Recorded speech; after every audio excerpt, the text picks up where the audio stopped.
Bonjour à toutes et tous, bienvenue sur le plateau de la matinale de TV Vendée. Heureux de vous retrouver. Nous sommes le mercredi 6 décembre, milieu de semaine, et nous allons commencer, vous en avez l'habitude, par faire le point sur ce qui nous attend durant cette demi-heure. Nous irons au quartier des Moulins-Lio à Fontenay-le-Comte. Les élus ont fait le déplacement pour assister au lancement du grignotage de la première tour, une page qui se tourne pour beaucoup. L'association Interbio Pays de la Loire réunissait aux Herbées les acteurs de la filière bio de la restauration collective. Un moyen d'échanger autour des bonnes pratiques, notamment de HDW, un slammer qui est intervenu auprès des élèves du lycée Léonard de Vinci du côté de Montaigu-Vendée. Les adolescents ont pu écrire leur premier texte. Nous parlerons de basket également avec la défaite hier soir des Sablés face à Poissy en National 1 masculine. À retrouver le plus de l'info, le ciné de la semaine, mais aussi l'extrait du jour. Il s'agit de Il y a une asso pour ça. Puis le jeu, nous vous offrons cette semaine un bouquet de chocolat avec notre partenaire Farandole. Un gagnant ou une gagnante sera tiré au sort. Pour cela, il faudra répondre correctement à la question. Le troisième indice arrivera également. Avant tout ça, place aux prévisions météo du jour. Il fait beau malgré l'arrivée des nuages par l'ouest. Le temps est sec. Ce qui marque surtout ce matin, ce sont les températures. Elles sont fraîches, on compte en moyenne entre 2 et 4 degrés. Quelques gelées sont possibles. Cet après-midi, ça se couvre, les nuages seront bien plus présents et des averses pourraient tomber dans la nuit. La baisse du mercure se confirme. Au plus doux, nous irons entre 8 et 9 degrés. Voici maintenant la carte des marées pour aujourd'hui. Elle nous dit que la prochaine pleine mer est pour la fin de matinée 11h32. Pour ce qui est de la marée basse, elle aura lieu en début de soirée à 17h39. Elle est passée déjà tout à l'heure, c'était en tout début de matinée à 4h50, coefficient marée 35. Les marchés alimentaires du jour, pour commencer. Sur notre carte, on peut voir qu'il y en a un peu partout dans le département le mercredi. Comme vous pouvez le voir, on peut en trouver à Saint-Pierre-du-Chemin, Angles, mais aussi Bellevigny et La Roche-sur-Yon, à Trèze-Septier également. Concernant les marchés de Noël, voici où vous pouvez aller ce week-end. On a celui de la Châtaigneraie, Chambry, le Langon, Longeville-sur-Mer ou encore Talmont-Saint-Hilaire, il y a l'Épine, mais aussi l'Île-Dieu un petit peu plus au nord. Nous sommes le mercredi 6 décembre 2023 et le 6 décembre, nous embrassons les collines. On en a une dans la rédac. Bonne fête également au Nicolas ou encore les Nolan. C'est la journée française de la maladie d'Huntington, une infection héréditaire du système nerveux qui entraîne une dégénérescence et une altération profonde des capacités physiques et intellectuelles. Un humoriste fête son anniversaire aujourd'hui, c'est Stéphane Guillon, il a 60 ans. La journaliste Estelle Denis souffle sa 47e bougie. Il y a aussi le coureur cycliste espagnol qui a 41 ans aujourd'hui, c'est Alberto Contador. 17h18, c'est l'heure à laquelle le soleil se couchera en Vendée ce mercredi. Voilà pour les quelques infos pratiques, place au journal 100% local.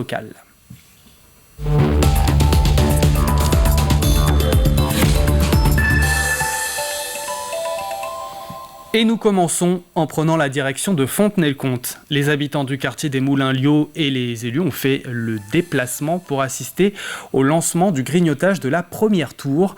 Un moment chargé d'émotions car c'est bel et bien une page qui se tourne. Érigé entre 1970 et 1978, le quartier est composé de 12 immeubles dont le plus grand avec 15 étages, soit 395 logements qui accueillaient les salariés de la zone économique voisine. C'est donc par cette tour H que la plus grande des constructions a commencé. À terme, 3 tours seront déconstruites d'ici le mois de janvier. Sujet de Cyril Guillet. 15h30, les premiers coups de mâchoire sont donnés sur ce qui était la plus haute tour du quartier des Moulins-Lio. Morceau après morceau, la tour H est déconstruite, non sans émotion, devant les habitants du quartier, à l'image de René Gobin, qui a participé à la mise en œuvre de ces tours dans les années 70. J'étais là au début de la construction, monter les grues, la centrale à béton, tout ça. Ça fait drôle. Ça fait un petit peu mal au cœur quand même quand on a vécu dans ces tours, quand on y a passé un petit bout d'enfance aussi. Alors effectivement, on sait que ce sera pour du mieux et que ce sera un super projet derrière. En revanche, il y a quand même un petit quelque chose. Voilà, on les a toujours connus quand même. Le grignotage de la tour H devrait durer, si tout va bien, près d'une semaine et demie. S'en suivra la démolition des tours F et G, un ensemble qui abritait au total 127 logements. C'est un quartier qui date des années 70, donc c'est vraiment l'histoire de la ville avec l'arrivée de l'entreprise SKF, c'était jusqu'à 1200 emplois sur cette ville. On a construit ce quartier des Moulins-Lyon, donc évidemment un quartier qui a désormais plus de 50 ans, donc qui a vieilli, la sociologie de la ville a changé. Il était temps de marquer une nouvelle étape de reconstruction pour attirer ici dans ce quartier des nouvelles familles, des nouveaux habitants. S'inscrivant dans le programme de renouvellement urbain de la ville, c'est Vendée Habitat qui a en charge cette déconstruction. Un travail qui a débuté il y a quelques mois déjà par un désamiantage. Tout a été enlevé. Il faut savoir que 90% de tout ce qui a été enlevé donc sera réutilisé à travers soit c'est des gravats, enfin différentes choses. Et il y a également, on peut le dire, donc à travers, on l'a vu tout à l'heure, la maison de l'habitat qui est donc à 2 pas et qui permettra d'avoir des petits clins d'œil. Une fois déconstruites, ces 3 tours laisseront place à des espaces verts, une aire de jeu ainsi que des équipements publics. Toujours dans le cadre du programme de renouvellement urbain du quartier des Moulins-Lyon.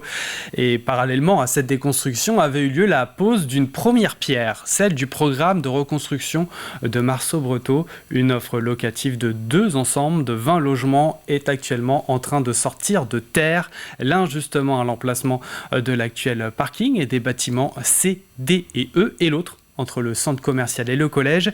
Les travaux de réseau devraient commencer en 2024. C'était une démolition d'école pour pouvoir y créer à la place 20 logements sociaux. Donc ils vont venir en compensation de 20 logements qui auront été détruits ici, qui étaient dans ces tours, puisqu'il y a 3 tours qui vont être démolies. Parce que quand on démolit ici des bâtiments, des logements, il y a une obligation de reconstituer ce qu'on appelle l'offre locative notamment, et donc de construire des logements. L'association Interbio Pays de la Loire réunissait aux herbiers les acteurs de la filière bio, de la restauration collective. Un moyen d'échanger autour des bonnes pratiques, d'évoquer les difficultés, les moyens de s'adapter pour respecter la loi Egalim. Cette dernière prévoit 50% de produits de qualité et durables, dont 20 de produits biologiques. Si tous les acteurs réunis ont la volonté de faire mieux, il n'est pas toujours simple d'allier volume nécessaire à la restauration collective et qualité induite par le bio. C'est ce que nous montre ce reportage de Colline Davy. Du bio sur les étiquettes, les cartons, les affiches, mais la volonté, c'est surtout du bio dans les assiettes. Un défi pour les acteurs de la restauration collective, à commencer par les producteurs. Ça demandait de l'adaptation pour nous d'imaginer le produit. Et le problème en restauration collective, c'est souvent le facteur temps, éventuellement un petit peu le facteur pénibilité, parce qu'une moule, ça va, quand on en fait 300-400, c'est... Du point de vue physique, ça commence à peser. Alors que là, on arrive avec une bûche qui est entière. Il suffit simplement d'avoir une part à couper, qu'on met dans une assiette et qu'on peut distribuer aux élèves ensuite. Et en cuisine, le dernier maillon de la chaîne, il faut là aussi s'adapter. C'est une autre façon de travailler pour nous en tant que cuisinier, parce qu'on se retrouve, on avait une habitude de travail avec des gros distributeurs, les cuisines centrales. Je vous rappelle qu'il y a quelques années, on enlevait les légumeries des cuisines. Donc nous, si on enlevait les légumeries, on enlevait aussi le personnel. Donc il a fallu s'adapter. Sans compter la logistique, les distributeurs et tous les acteurs intermédiaires. Pour conseiller sur les adaptations nécessaires, Interbio intervient auprès des professionnels. Ce salon rassemble une trentaine d'acteurs de la filière et en est l'exemple type. Pour que tous les métiers qui font que l'assiette elle est bio puissent se rencontrer et construire ensemble pour assurer l'application de la loi Egalim, et bien au-delà d'ailleurs, puisqu'on se rend compte que une fois que les collectivités elles ont pris la méthode de la loi Egalim, on a envie d'aller plus loin et on voit très vite que les projets c'est de dire ouais on a 20%, ouais mais on veut être à 30, et puis dès qu'on est à 30 on veut être à 40, et que chacun se prend au jeu d'aller vers cette excellence alimentaire. En Vendée, cela a déjà porté ses fruits. Le Pays des Herbiers est la première collectivité à avoir été récompensée par le label Territoire Bio Engagé. Nous sommes lancés dans un projet alimentaire de territoire dont la vocation première, c'est d'arriver à faire en sorte que nos producteurs bio locaux produisent des légumes notamment, et des volailles, etc., qui soient consommés localement. Mais ce cas de figure est loin d'être la norme. Si la communauté de communes compte presque 17% de surface agricole bio, la moyenne nationale n'est que de 10,7%. Cela fait 20 ans que cette journée existe. C'est tous les 5 décembre, la cérémonie d'hommage aux combattants morts pour la France pendant la guerre d'Algérie. Puis les combats au Maroc et en Tunisie s'est tenu. Ce fut le cas en Vendée comme partout en France. Porte-drapeaux et élus se sont réunis au conseil départemental de Vendée hier en fin d'après-midi. Ces commémorations ont une vocation importante. C'est aujourd'hui encore plus qu'hier travailler sur la paix. Se dire que ce qui s'est passé hier, il ne faut pas le reproduire aujourd'hui. C'est un message que nous voulons adresser à la jeunesse. Construisons la paix. Elle est tellement fragile qu'il faut qu'on se souvienne pour ne pas recommencer. Il est important que la Vendée aujourd'hui soit respectueuse et c'est pour cette raison que le conseil départemental ouvre ses portes à l'ensemble des associations d'anciens combattants. Près de 260 soldats vendéens sont décédés pendant la guerre. 25 000 combattants sont tombés en tout, 70 000 ont été blessés. Il revient d'une résidence à Dakar et prépare actuellement son deuxième album, Grand Brûlé, qui devrait sortir dans 3 ans. Il s'appelle HDW, c'est un artiste et il est intervenu auprès des élèves du lycée Léonard de Vinci du côté de Montaigu-Vendée. Les adolescents ont pu slammer leurs propres textes devant des classes de seconde. Plusieurs sujets sont abordés, de l'intime aux grandes causes et thèmes de société, de la phobie scolaire aux violences faites aux femmes en passant par l'éloge de leur père ou leur mère. Chacun a peaufiné son texte et travaillé l'oralité lors de plusieurs ateliers. Diane Delangle. Lulu, la dernière fois qu'on s'est vu, c'était dans une toute petite rue. Te souviens-tu? Quand le slam ouvre les portes du lycée, l'artiste HDW intervient une semaine auprès des élèves du lycée Léonard de Vinci de Montaigu-Vendée. Je les mets vraiment à la place d'un artiste slam. Ils viennent sur scène, c'est des textes individuels.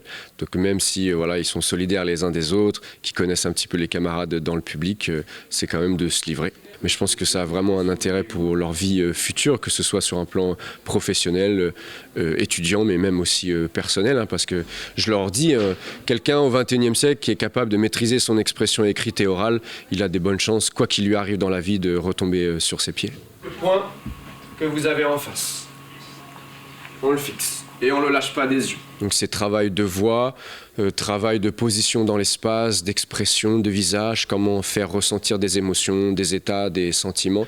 Tout ça pour en fait apporter de la vie et de la nuance et que la poésie qui est retransmise sur scène, elle soit intéressante pour le public. C'est vraiment le principe du slam à la base, c'est-à-dire qu'il se passe quelque chose entre la personne au plateau et le public. Porté par la figure de Grand Corps Malade, le slam fait petit à petit sa place au sein des institutions. HDW intervient au milieu scolaire depuis 2011 et il reçoit beaucoup de demandes. Qu'ils se parlent, qu'ils soient à l'aise, qu'ils échangent, qu'ils réfléchissent, qu'ils construisent quelque chose. Mais là, sans doute, dans un format nouveau, différent, plus dynamique et plus stimulant, je pense, pour eux. Mais oui, voilà, les objectifs sont ceux de l'école, normalement. Mais peut-être qu'on y arrive plus facilement quand on est dans l'action. Je pense que ça va nous aider à pouvoir parler, à pouvoir mieux écrire, etc. Et ça va nous apporter quand même pas mal de choses, au final, sur le long terme. Après 10 heures d'atelier, les élèves étaient prêts à affronter la scène. HDW, lui, ne l'a pas quitté. Il tourne actuellement dans toute la France avec son seul en scène intitulé Que le texte. Il prépare en outre son second album Grand Brûlé, sortie prévue dans 3 ans. Et puis du sport. Hier, les Sables Vendée Basket accueillaient Poissy pour le compte de la 15e journée de National 1 masculine. Les Vendéens étaient derniers de leur poule après 5 défaites de rang. L'unique victoire à domicile remontée au 31 octobre dernier. Les joueurs de Denis Mété en blanc ont pris de l'avance en début de match. À la pause, ils font la course en tête 43-34. Poissy est meilleur dans à peu près tous les compartiments. Les Franciliens prennent ensuite le dessus sur les Sablés et s'imposent finalement 88-79. C'est la 6e défaite de rang pour les Vendéens. Beaucoup de frustration par rapport au scénario qui se répète souvent. Je pense qu'on a fait une bonne première mi-temps dans ce qu'on voulait, dans l'engagement, dans la défense, être proactif, être agressif. Donc je pense qu'on l'a fait. Et puis malheureusement, la pause nous a pas fait du bien, a fait du bien à l'adversaire qui a fait des ajustements. Et puis malheureusement, deuxième mi-temps, on s'est battu, mais on a été beaucoup moins juste, beaucoup moins en réussite aussi. Et du coup, l'épée de Damoclès est arrivée petit à petit et on a senti que le scénario des défaites d'avance se répétait malheureusement. Prochain match samedi soir, de nouveau à domicile, cette fois face au Stade Toulousain. À noter que dans le même temps, le Vendée Challant Basket a été défait 90-71 sur le parquet du leader Quimper. Voilà pour l'essentiel de l'actualité en Vendée. Passons tout de suite aux prévisions météo détaillées du jour. Il fait beau, malgré l'arrivée par l'ouest des nuages, le temps reste sec. Mais ce qui marque ce matin, c'est surtout les températures. Elles sont fraîches, quelques gelées sont possibles, surtout dans les terres. On compte un petit degré à la Tranche-sur-Mer et Fontenay-de-Comte, 2 pour Challans, Montaigu-Vendée, La Roche-sur-Yon, 3 à la Châtaigneraie et Tifauge, 4 degrés pour les Sables d'Olonne. C'est sur l'île Dieu qui fait le moins froid, 6 degrés au petit matin. Cet après-midi, ça se couvre, les nuages seront bien plus présents et des averses pourraient donc tomber dans la nuit. La baisse des températures se confirme. Au plus doux, nous irons entre 8 et 9 degrés. Demain, le mercure va remonter, mais il faudra faire avec un temps couvert et des averses possibles dans l'après-midi. Nous y reviendrons. Nous entrons dans la deuxième partie de cette édition. Aujourd'hui, c'est le ciné de la semaine qui est à retrouver. Nous nous intéressons à Ozak, une plateforme qui vous propose des places pour vous rendre dans les salles moins chères. Aujourd'hui, nous vous montrons un passage du prochain. Il y a une asso pour ça qui sera diffusée ce mercredi et puis le jeu de la semaine. Mais avant tout, on retrouve tout de suite le plus de l'info. C'est parti.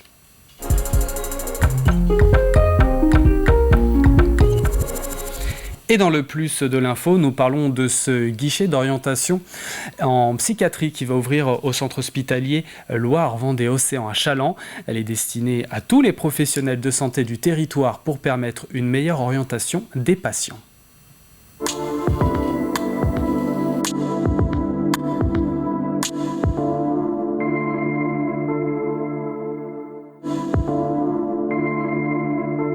Concrètement, le guichet unique, c'est la porte d'entrée, en fin de compte, vers la psychiatrie chalandaise.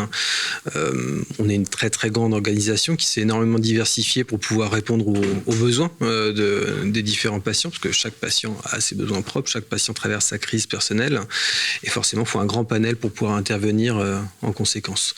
Et c'est un panel qui peut être un peu complexe aux différents professionnels de santé, donc pour éviter qu'on leur passe de numéro de téléphone en numéro de téléphone, qu'on risque justement de perdre le patient des fois dans ce parcours-là, et ben on centralise à un seul numéro de téléphone pour tout professionnel de santé, donc pharmacien, dentiste, médecin généraliste, évidemment psychologue, infirmière libérale, mais également tout ce qui va être du médico-social, voire même les représentants de l'État, maire et préfet. C'est aux professionnels parce que justement les professionnels sont un des défauts finalement de notre grosse organisation, c'est justement de ne pas être accessible pour les différents professionnels. Or, il y a beaucoup de professionnels de santé ou non d'ailleurs qui sont en contact avec les patients, qui sont plus en contact que nous en fin de compte. Nous, pour être en contact avec un patient, il faut qu'il pousse la porte, faut qu'il appelle quelqu'un. Ce qui n'est pas toujours facile. La psychiatrie étant tellement stigmatisée, c'est pas toujours évident pour quelqu'un de prendre le téléphone et dire je vais appeler pour me faire aider. Par contre, s'il y a une assistante sociale qui voit que une personne est en souffrance, s'il y a un maire ou un conseiller municipal qui voit qu'un de ses administrés est en grande difficulté et aurait vraiment besoin d'aide, que quelqu'un vienne le voir, puisque maintenant on fait beaucoup d'allées vers, justement, parmi toutes nos structures, il y a beaucoup d'équipes mobiles. C'est pour ça que justement, pour pouvoir être efficace dans notre réponse, sinon ça serait beaucoup trop vaste, pour pouvoir être efficace dans notre réponse, on prend les appels des professionnels. Objectivement, oui. Enfin, si vous voulez, ce qui aboutit à ce que bon nombre de personnes, au lieu vont venir frapper aux urgences, entre guillemets, faute de réponse, ils vont venir frapper aux urgences, d'où l'embouteillage qui existe au niveau des urgences. Il y a la problématique addictive sur les îles, quand même. Nous avons 2 îles sur notre secteur, c'est pas rien. Et ainsi de suite. Actuellement, je vois bien, je travaille sur les addictions. Aujourd'hui, j'ai passé ma journée à faire des consultations d'addicto. Je vois des pathologies très diverses. C'est-à-dire qu'il y a l'addiction, mais aussi les pathologies associées. Et ça, c'est un problème de prise en charge. Et actuellement, s'il y a un gros manque, un énorme trou dans la raquette, c'est au niveau des addictions.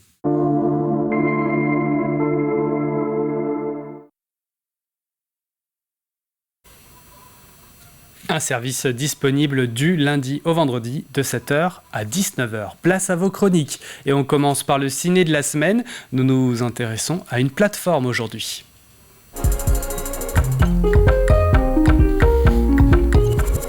Et il s'agit de Ozak, cette plateforme qui se développe en Vendée et qui vous permet de faire des économies sur vos places de cinéma. Présentation avec Sylvain Mante, un des créateurs de cette plateforme née du côté de Nantes. Donc Ozak, c'est la première plateforme de vente privilège de places de cinéma. C'est une application mobile et un site internet, ozzak.fr, qui permet au cinéma de proposer des réductions sur les sièges invendus dans les séances de cinéma pour permettre du coup aux spectateurs d'aller au cinéma de façon plus régulière et aussi plus spontanée.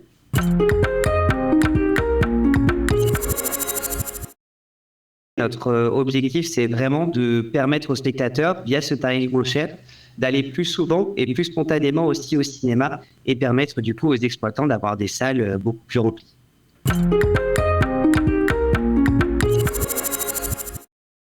Ozak est disponible depuis peu en Vendée. On travaille en partenariat avec les Ciné Triskel de Châlons et Luçon, mais aussi avec 3 cinémas sur la côte vendéenne, à la Tranche-sur-Mer, Jade-sur-Mer et à partir du 20 décembre à Talmont.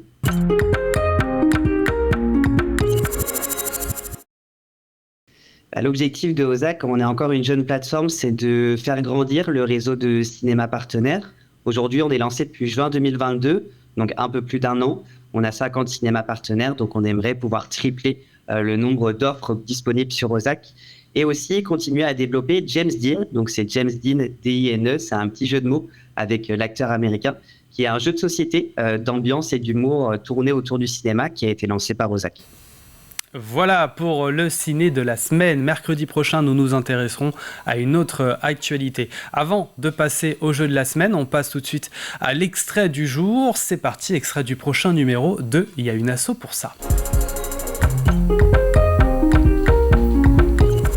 Il y a une asso pour ça, reçoit Patrick Maumenet, c'est le coprésident France Bénévolat Vendée. La vocation de cette dernière, accompagner dans le développement de l'engagement bénévole associatif pour tous, au service d'une citoyenneté active et solidaire. Regardez. Les raisons de votre engagement personnel ? Oui.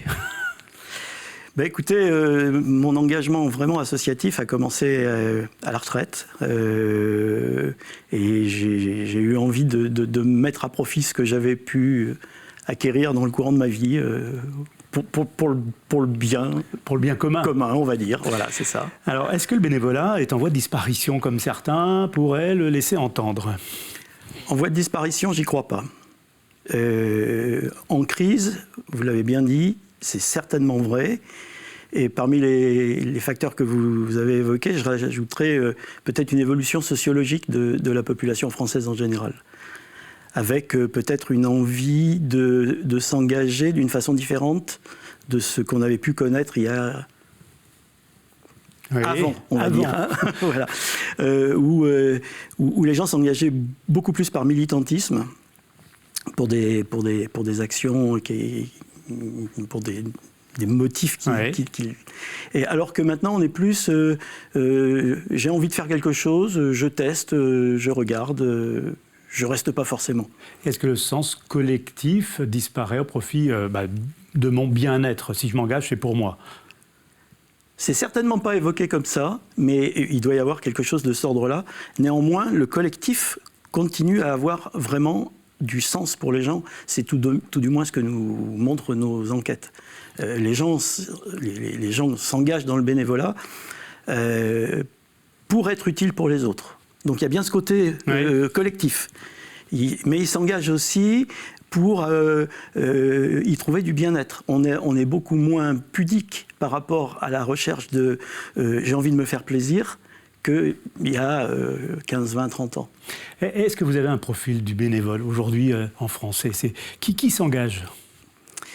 Alors, le profil des bénévoles est en train d'évoluer de façon tendancielle. France Bénévolat mène une enquête, ce qu'on appelle le baromètre du bénévolat, qui a maintenant une douzaine d'années. Ce qu'on voit apparaître très clairement, c'est une baisse de l'engagement des bénévoles seniors, de 65 ans et plus. Et au contraire, et ça c'est la bonne nouvelle, une montée du bénévolat des jeunes de moins de 35 ans. Et ce nouveau numéro est à retrouver dans son intégralité aujourd'hui sur TV Vendée. Avant de marquer une page de pub et nous quitter, passons au jeu de la semaine.